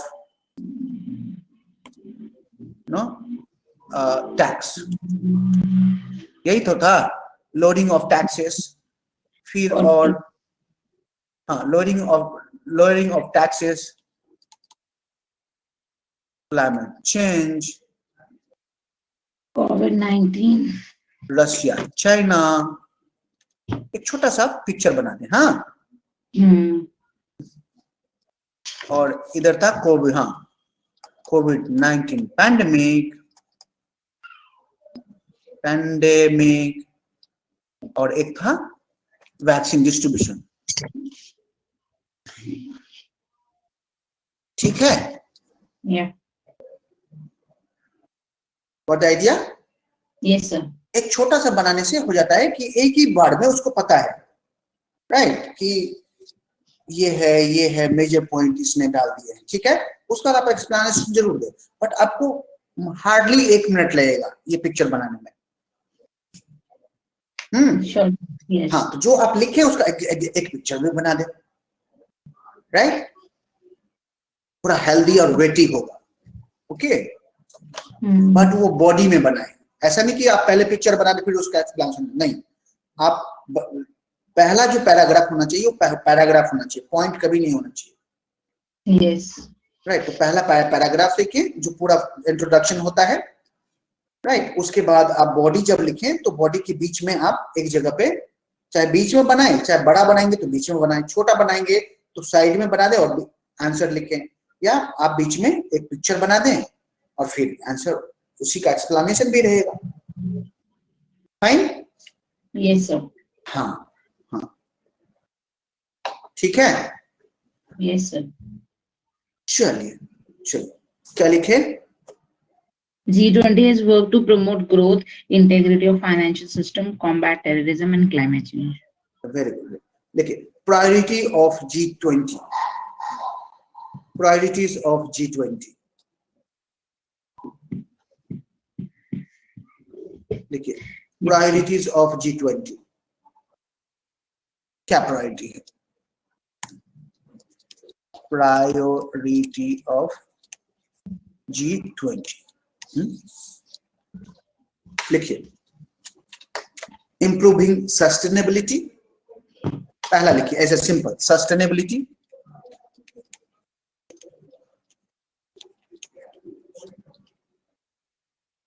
दूसरा लिखिए क्लाइमेट एंड एनर्जी,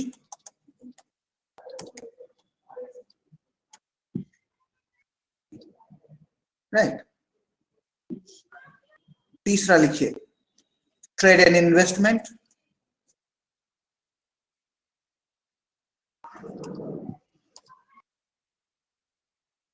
चौथा लिखिए employment,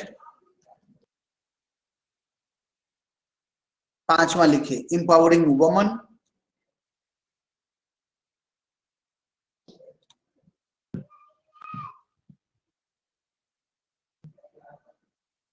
empowering women,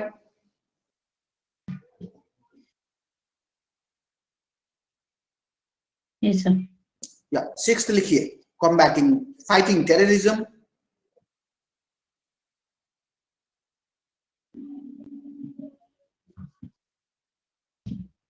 sixth fighting terrorism,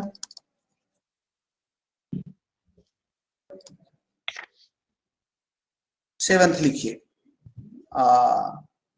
anti corruption,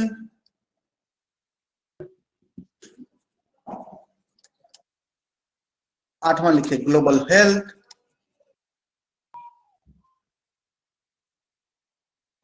right. नौवां लिखिए एग्रीकल्चर एंड फूड सिक्योरिटी,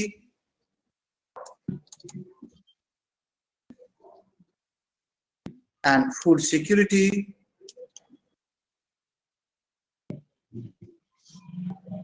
दसवां लिखिए फाइनेंशियल स्टेबिलिटी,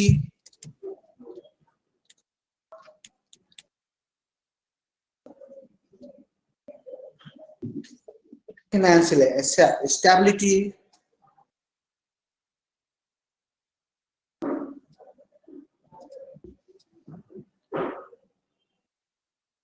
Yes sir. 11वां लिखिए ट्रेड लिख दिया, एम्पावरिंग वुमेन, सिक्योरिटी, ट्रेडिंग, हाँ, innovation, science and technology,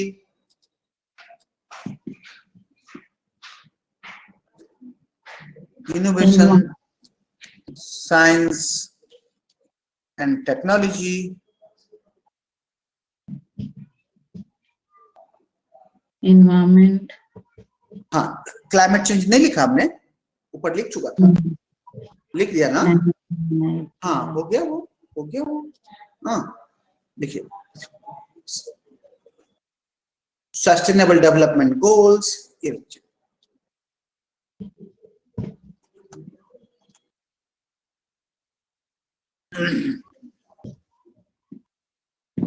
sustainable development goal को हम बोलते हैं एजेंडा, हाँ एजेंडा 2030 भी बोलते हैं, राइट। तो कहीं भी अगर क्वेश्चन आए कि ओके राइट अबाउट एजेंडा 2030, तो आप ये मत घबरा जाइए ये कौन सा एजेंडा आ गया, ये क्या पूछ लिया उसने, हाँ हाँ हाँ। तो एजेंडा 2030 में जब शायद सस्टेनेबल डेवलपमेंट गोल बताया था तभी बताया था कि ये एजेंडा 2030 है। एक एजेंडा 2015 था, वो मिलेनियम डेवलपमेंट गोल था, ये एजेंडा 2030 है, सस्टेनेबल डेवलपमेंट गोल है, राइट। Yes fine. देखिए क्रिटिसिज्म लिखिए, ये सब मत लिखिए, क्रिटिसिज्म लिखिए, क्रिटिक लिखिए या क्रिटिकल एनालिसिस लिखिए। ऐसे क्रिटिक नहीं कर रहे हम क्रिटिकल एनालिसिस कर रहे हैं। कोई थ्योरी थोड़ी हम क्रिटिक कर रहे हैं, ये ग्रुप है एक्चुअली, हाँ हाँ, इस ग्रुप का हम क्रिटिकल एनालिसिस करेंगे। देखिए कैसे करते हैं, लिखिए कैसे क्या क्या हो सकता है आपके हिसाब से एनालिसिस। आप मेंबर को देखिए, चेहरा देखिए और आप बताइए।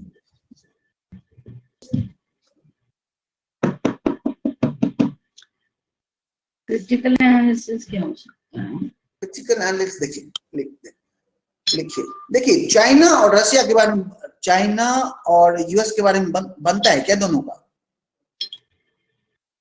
नहीं बनता है ना, तो कहां से कोऑपरेशन होगा?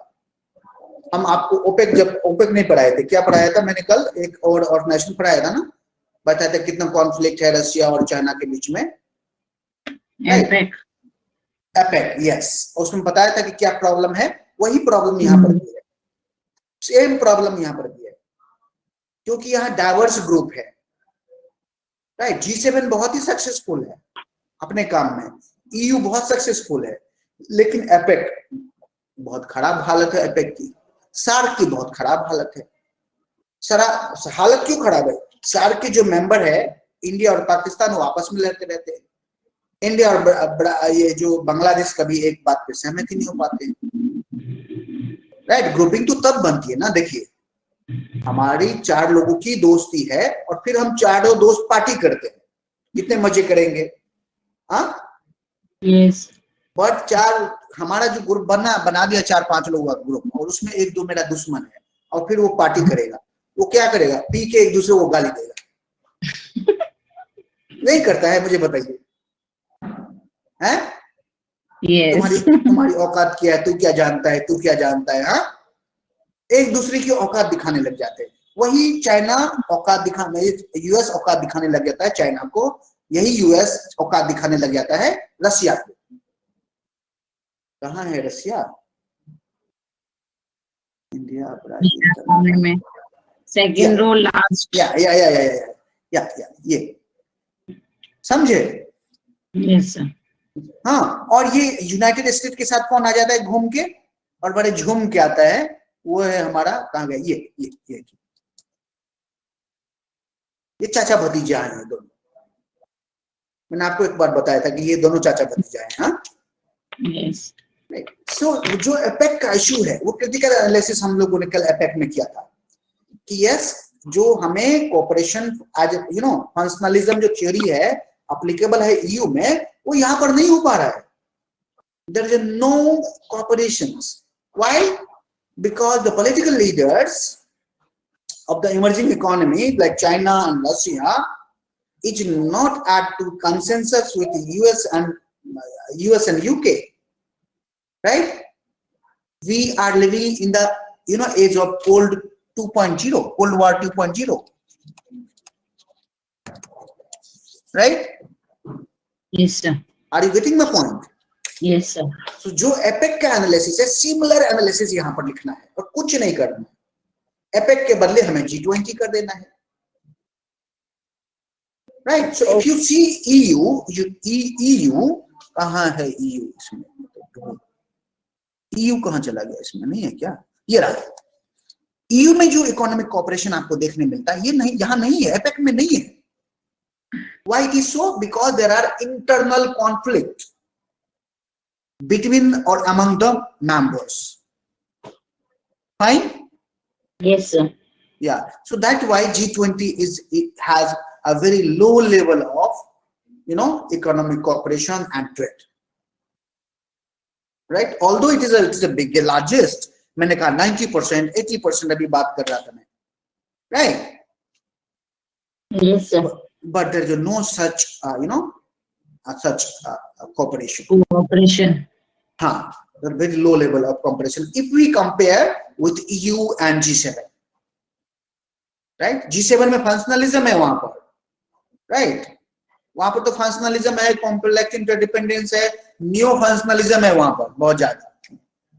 राइट? कि वो पॉलिटिशियंस भी आकर के बहुत इंपॉर्टेंट रोल प्ले करते हैं. फाइन. Yes sir. बट यहाँ पर वो नहीं है, तो ये आपको खुद लिख लेना है. करेंगे आप? कोशिश करेंगे? Okay sir. जैसे एपेक में लिखाया था, कुछ नहीं करना है, एपेक का नाम बदल के आपको G20 कर देंगे और कुछ नहीं करना. कल ही तो किया था हमने. राइट? ऐसा अलग से हमने क्रिटिकल एनालिसिस, तो मैंने क्रिटिकल एनालिसिस ऐसे नाम थीम दे दिया. अदरवाइज आप पढ़िए, देखिए मैंने कराया, नाम नहीं दिया था वहां पे, थीम नहीं दिया था, लेकिन कराया था. आप पढ़िए अगर आपने कल का नोट्स है आपके पास तो. यस सर, यस लिखा है कि not so positive, economic cooperation low है. राइट. सिमिलरली वो अग्री नहीं कर. राइट. यहीं पे वही तो था, मतलब वही है, बिल्कुल वही लिख देना है. वही जो लास्ट का 2 सेंटेंस लिखा है मैंने, 2 4 5 सेंटेंस प्रॉब्लम वहां पर, वो यहीं पे इशू आपको लिख देना है. क्रिटिकल एनालिसिस थीम हटा दीजिए. राइट? सिंपल आपको जो कंक्लूड करना है उसी के साथ, जैसे हमने एपेक को कंक्लूड किया है. Agree? Yes sir. Fine. Can I come इनका इन? हमें ये नहीं पता होता, जैसे कि ये है G7 है और G20 है, इसमें इंडिया भी तो पार्ट है, तो इंडिया के ऊपर इनका क्या इम्पैक्ट पड़ रहा है, ऐसा कुछ नहीं पढ़ते हम इनमें. G7 का है. सी, हम इंडिया का impact, India is a part of developing countries. Right? और तो इंडिया और जो G20 का हम देख सकते हैं, ये नहीं, ये वेरी इंपॉर्टेंट कि इंडिया और G7. राइट? G7 पढ़ते नहीं है, G7 को बस G7 पढ़ते हैं, बट हम ऐसे देख सकते हैं. आप ऐसे कीजिएगा ना, इंडिया G7 और इंडिया G20, कुछ आर्टिकल मिले तो मुझे भी भेजिएगा और खुद भी पढ़िएगा. अदरवाइज मैं भी ढूंढूंगा, अगर कुछ मिलेगा तो मैं भी. राइट? Okay sir. हाँ, ऐसा कुछ मैंने नहीं अभी तक ध्यान दिया है कि इस तरह से उसको देखा जा सकता है. It's valid point. राइट? हाँ, मैंने कभी कोई आर्टिकल ऐसा नहीं पढ़ा है एजुकेट कि इंडिया G7, इंडिया EU तो बहुत है. Okay sir, will check. हाँ, we will check and then we can discuss it.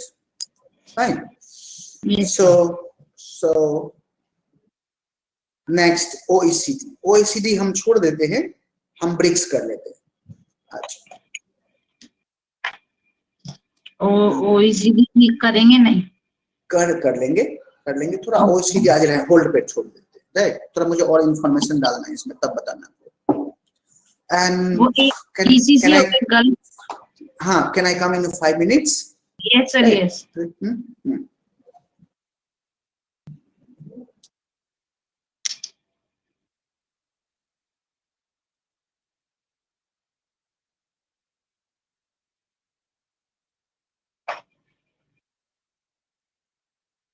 तब मैं लिख देती हूँ प्रैक्टिकल और मुझे बात करें कुछ और.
I think, sir, your mic is mute.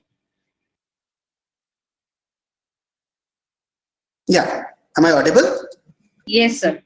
Yeah. So let's do BRICS today. आप क्या बोलते हैं GCC?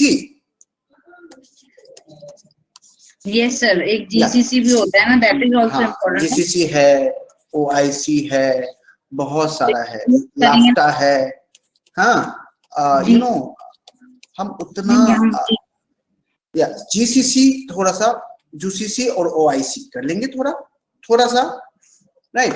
थोड़ा सा कौन है, क्या है, मुद्दे क्या है इनके, फाइन? सर मैंने लिख लिया, बताऊं? Critical analysis. हाँ बोलिए, वेरी गुड, बताइए। Outcome of G20 summit is not as expected. There are many loopholes, like economic cooperation between countries is low. Example, China, US, and Russia, US. EU is most successful, and we see implementation of idea of functionalism there, which is lacking in G20. There is a need of economic cooperation to make it more effective. Very good. हाँ. लेकिन इसमें ये नहीं लिखा कि the G20 member countries like US and Russia and US and China has always, you know, conflict of interest.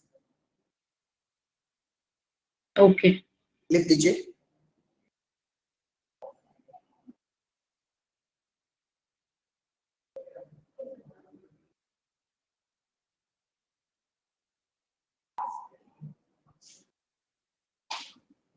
Yes, sir.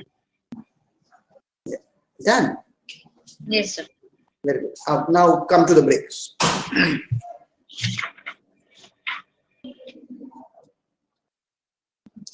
Yeah, see the BRICS. These are the emerging, you know, economy, right? Brazil, Russia, India, China, and South Korea. Fine? Yes, sir. Yeah. So the first time the term was used in Goldman Sachs report. Right? ये Goldman Sachs report, ये WTO का report आया था उस वक्त कि these are the emerging economy. Right? Which one is that? Brazil, Russia, India, China, and South Africa. Fine? Emerging means developing, no? Emerging means not developing. Emerging means here their economy is booming, increasing, expanding. So what is the difference? I think developing is the same thing. Develop कर रही है, exactly. But जो बहुत ज़्यादा develop कर रही है. Okay. Right? That is emerging. Exactly, emerging economy. वहाँ पर जो economy GDP बहुत high है, हाँ, वहाँ पर जो economic health है वो बहुत अच्छा है उस country का हो रहा है. Right? Yes, sir. अच्छा. So लिखिए, the term BRICS was used for the first time in the Goldman Sachs report 2003.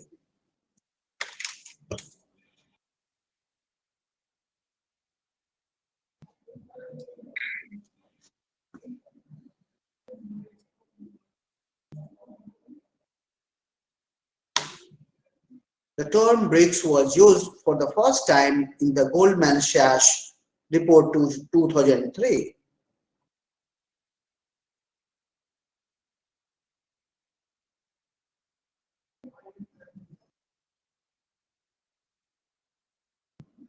Yes, sir.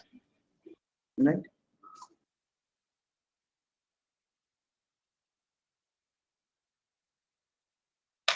The leader of BRIC,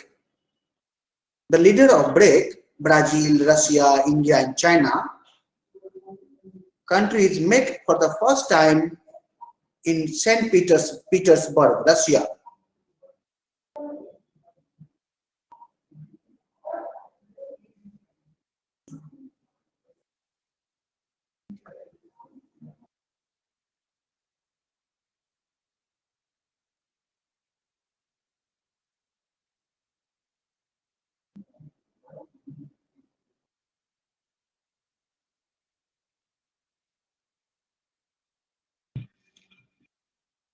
ये जो G7 है, G20 है, तो इनमें जो जो भी मेंबर्स होते हैं उन्हीं मेंबर कंट्रीज में वो कहीं ना कहीं सबमिट करते होंगे ना, उनसे बाहर तो नहीं जाते होंगे? नहीं नहीं, उसी मेंबर कंट्री में सबमिट करते हैं।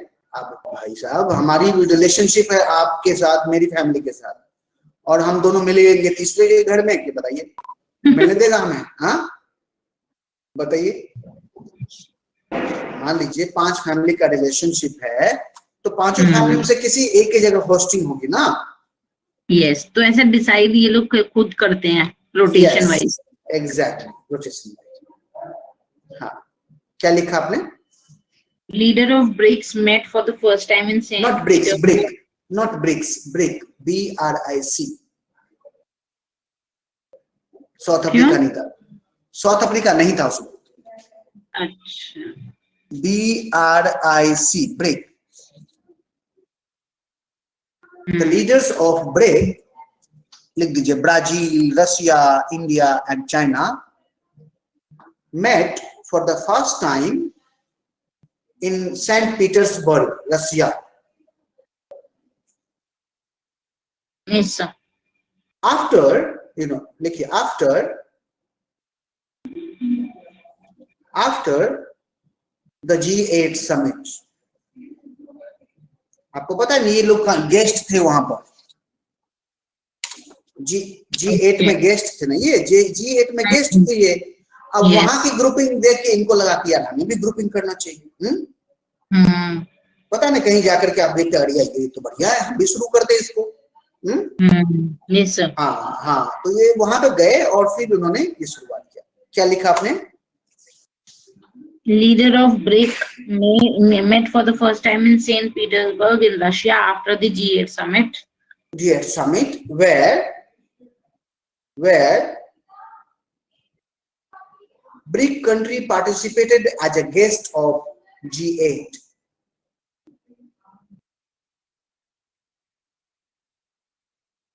Where BRICS country were guest of G8. समझ में आ रहा है ना? Yes sir. कनेक्शन कहां से आ रहा है इसके पास आइडिया? Yes. देखिए, तब ब्रिक नहीं था, ये लोग तो मतलब उसके गेस्ट बन के गए थे, गेस्ट बन के गए थे। हाँ हाँ, उसके बाद ब्रिक बना।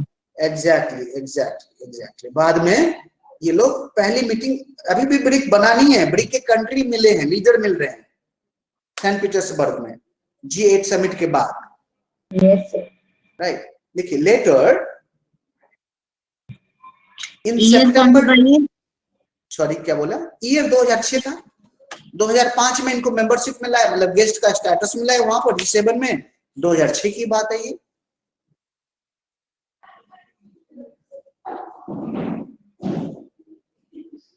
जाते ही, ठीक है, जाते ही हम इम्प्रेस हो जाते हैं ना कि भाई साहब कितना बढ़िया है, चलो हम भी कर लेते हैं। यस। मेरा पड़ोसी अब आजकल जिम डाल रहा है अपने घर में ही। मैंने पूछा कहाँ से आइडिया, बोला कि वहां गया तो देखा घर में ही जिम है। मैंने कहा बहुत बढ़िया है, अब ले आओ। हाँ, तो वो ले आया 40-50 हजार रुपए के सामान, घर में ही जिम डाल रहा है। तो हम देखा देखी करते हैं ना। यस, राइट, सो वही होता है। क्या लिखा? Letter, where after the G8 summit, where BRIC countries participated as a guest of G8. हाँ, इन जुलाई 2006। शायद मैंने कहीं पे टाइम नहीं लिखा है, इसलिए मैंने यहाँ पर जोड़ दिया है।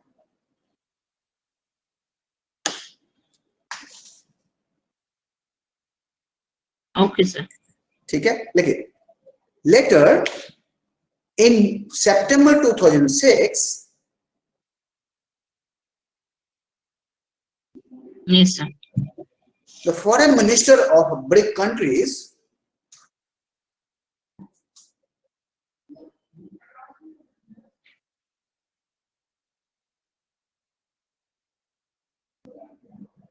yes sir, met later in September 2006. The foreign minister of BRIC countries met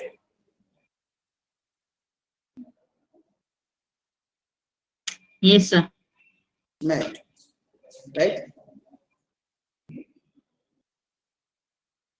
in the occasion of on the occasion of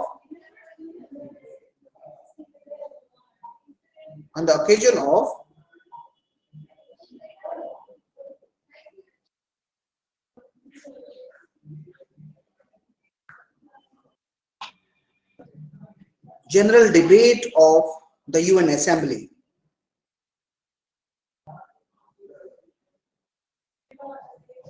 अब देखिए, हम देखते हैं ना दुल्हा दुल्हन को, हाँ किसी पार्टी में जाते हैं, दुल्हन को देखते हैं, हाँ दूसरी पार्टी में बातचीत हो जाती है, और तीसरी बार तो मैरिज ही हो जाती है। होता है ना? Yes. हाँ, क्या लिखा? Later in September 2006, foreign ministers of BRICS country met on the occasion of general debate of UN Assembly. हाँ, फुल स्टॉप दे दीजिए और फिर लिखिए जनरल असेंबली। आप लिखिएगा in the New York city, place का नाम लिखिएगा तो लिख दीजिए in the New York city. Okay.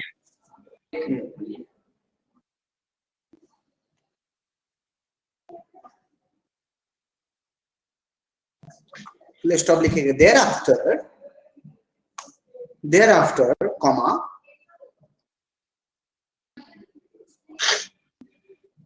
they met repeated, they met on several occasions,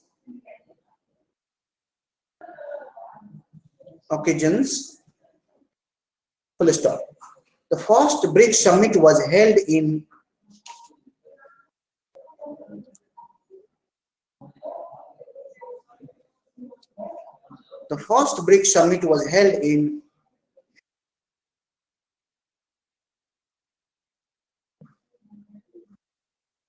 Yekaterinburg,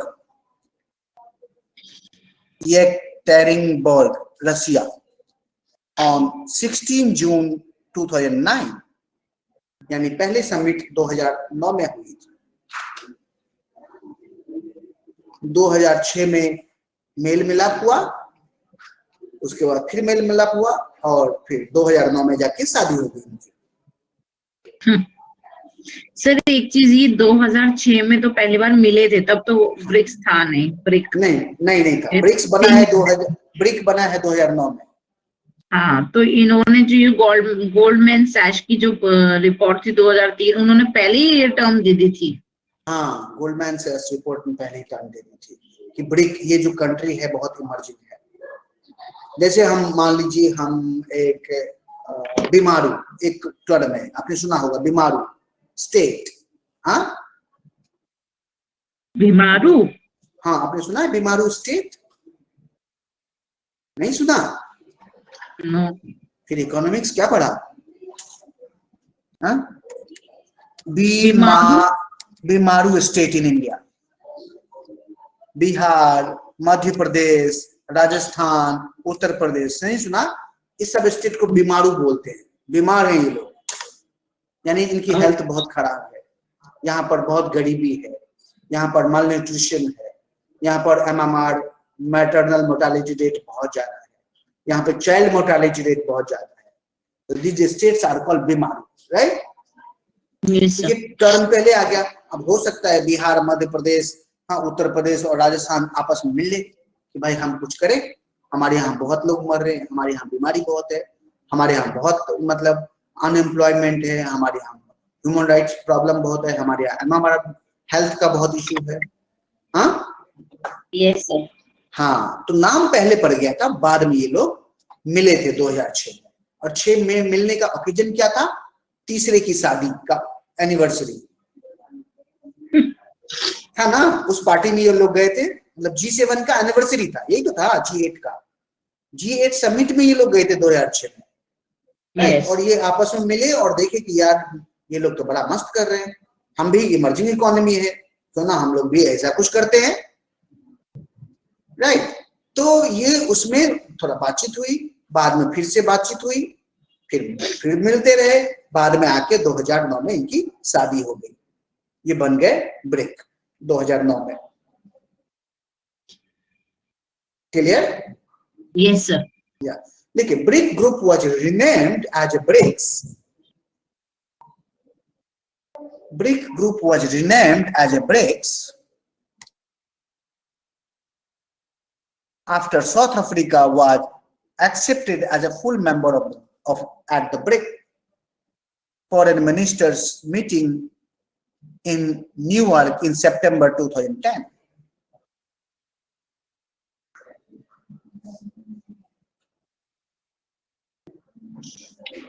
Again, was renamed as BRICS after BRICS. South Africa was accepted as full member. Full members at the BRIC foreign ministries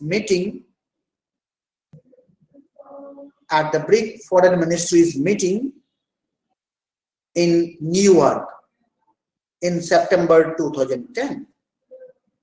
तो 2010 में ये BRICS बना है. Brick बना 2009 में, फिर BRICS बना 2010 में. समझ में आ रहा है chronology?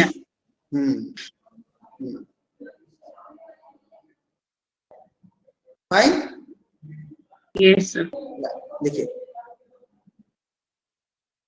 hence South Africa attended third BRICS summit in Sanya, China. ये साइना नेहवाल नहीं है, सान्या. हाँ. South Africa attended third BRICS summit in Sanya, China on 14th April 2011.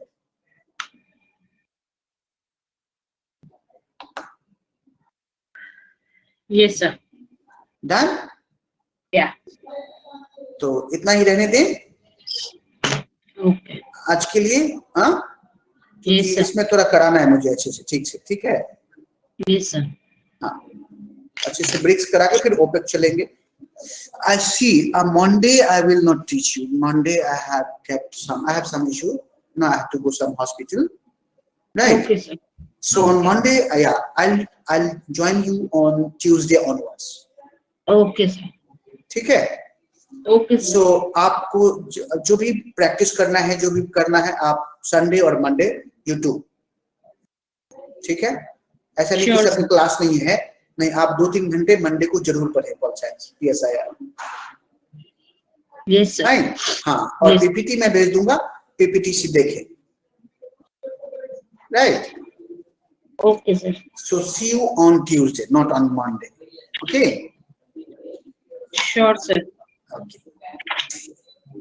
And you send me a paper, the writing, जो question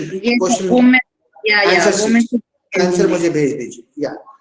वो मैं सुबह भेज दूँगी. Yes, sir. हाँ, टेस्ट वाला जो पेपर है वो मुझे भेज दीजिए. I'll check up and then I'll send you back. Okay? And trick मैंने बता दिया कैसे लिखना है. Right? Okay. It's about your practice. जितना आप प्रैक्टिस करेंगे नोट्स भी भेज दूंगी.